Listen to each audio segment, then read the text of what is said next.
చాలా మంచిగా ఉంది. ఆర్టిస్ట్ చూస్తుంటే ఒక్క క్యారెక్టర్ కూడా ఆర్టిఫిషియల్ లేదు.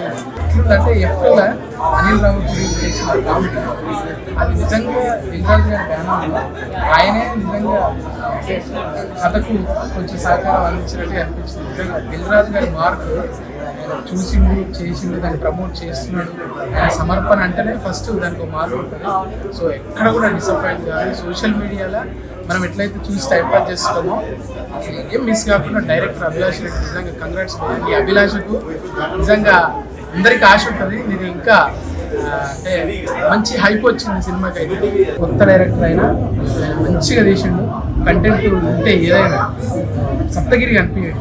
సిచ్యువేషన్ కామెడీ అదిరిపోతుంది. నేను చూస్తున్నా కదా, అబ్జర్వ్ చేస్తున్నా. మనం పీక్ కామెడీ ఉంటే తప్ప నగం మనం, ఎందుకంటే మనం ముదురులేం కదా. ఇక్కడ చిన్నోళ్ళను పిల్లల్ని అలా చూస్తుంటే ప్రతి దానికి నవ్వుతున్నాను. అసలు హీరో కాలర్ టోన్ ఉంటుంది, అసలు అది వచ్చినప్పుడల్లా నవ్వులేరు. బయట ఉన్నది ప్రతిదీ క్యాప్చర్ చేసి డైరెక్టర్ నిజంగా సూపర్ భయ్. అభిలాష్ తొందరలోనే మళ్ళీ కలుస్తారైనా మనం మళ్ళీ మాట్లాడుకుందాం. Saptagiri boy super hit bye.